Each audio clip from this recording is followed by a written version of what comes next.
Good morning, Bananimators. We're going to talk about the next basic principle of effects animation, and that is negative animation. So we all know we can animate shapes, but in special effects in particular, we animate negative shapes just as often to get some of these really cool effects without nearly as much work as they seem to give on the surface. All right, so for now, I've just made this expanding circle. Nothing to write home about, but if you use your imagination, you could think of this as some kind of force field. It could be a bubble of magic. It could be a soap bubble. It could be many, many things. And what we can do, we could start animating holes inside it. And this is not going to be a cycle, so I don't need to paste it along. What I'm going to do is just wait until it gets big, and then I'm going to animate something inside of it. So if you're thinking about the structure of a sphere, remember we were drawing on the surface of the sphere. We could make like a little beach ball like this, and we could have the beach ball open up like this. Let's see.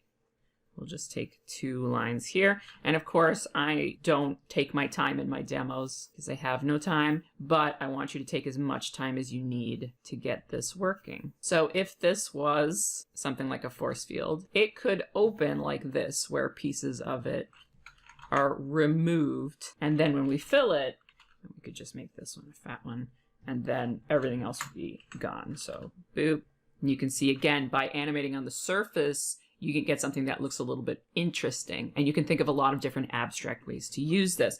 The most common thing we see is when we see circles expanding from the inside. This is a very strict expansion of circles and like oval shapes that are only increasing in size and coming out. So this is something you often see in game effects, and they'll usually give a little bit more concern to the surface of the sphere. They'll actually animate them on top of the sphere. This is just expanding. Let me put it on 12 frames and be a little bit slower like that. But you can see that if we filled it in, we'll get something like this, where the bubble is dissipating.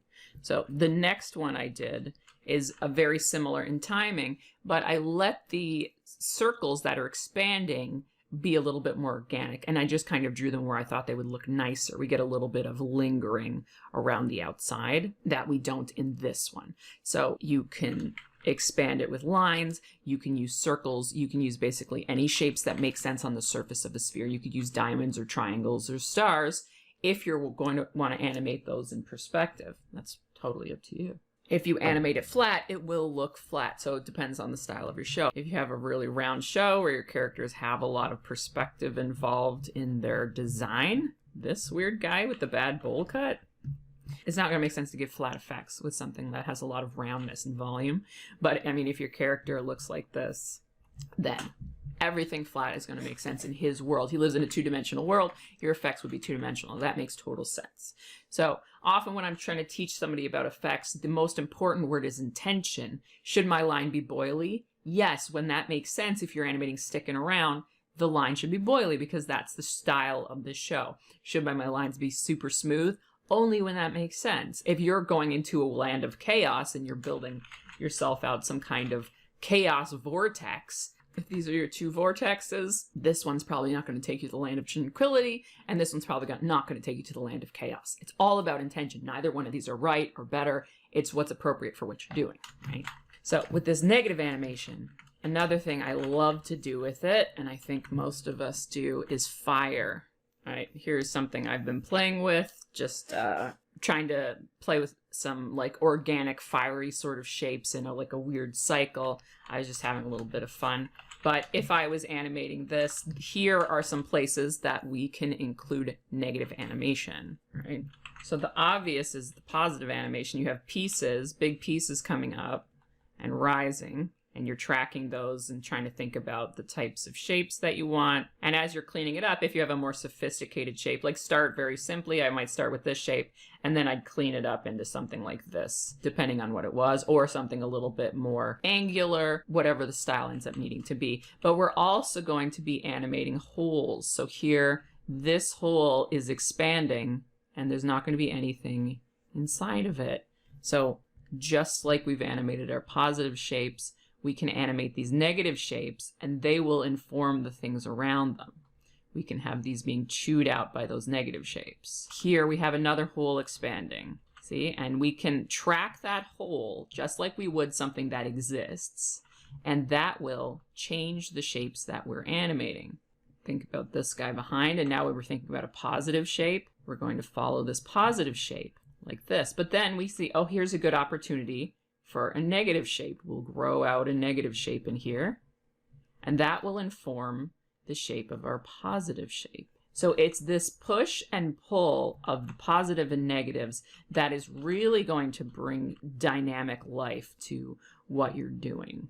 It also just, if you want this to be smooth, I really like smooth timing on cycles. I don't like any boil outs or like big pops or distracting elements, because most often I work on children's shows. So you don't want the bonfire to look like a trapped elemental. The little children will be terrified.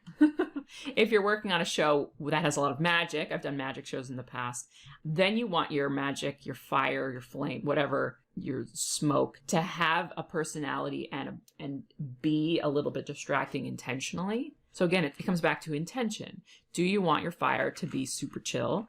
Then you want it to be smooth, and that way people won't see it. If you have a very smooth, slow cycle, no one's going to look at that. And I like to do children's show fires a little bit slower and simpler. So my children's show fire might just be something very simple like this. It has a little bit of a flag back and forth, and we learned how to do simple cycles in a previous video. And then on a more adult show, something for Adult Swim, does that still exist? You can get your fire a little bit more dynamic and have big bladed shapes come out like this. That's going to be more suitable for something for adults, because usually they're burning down a building, or like the fire is causing chaos. And on children's shows, the fires are kept very safe. Like we always have the water bucket next to the fire on a children's show, or else the client's going to be like, oh, think of the children, right? So it's all about intention.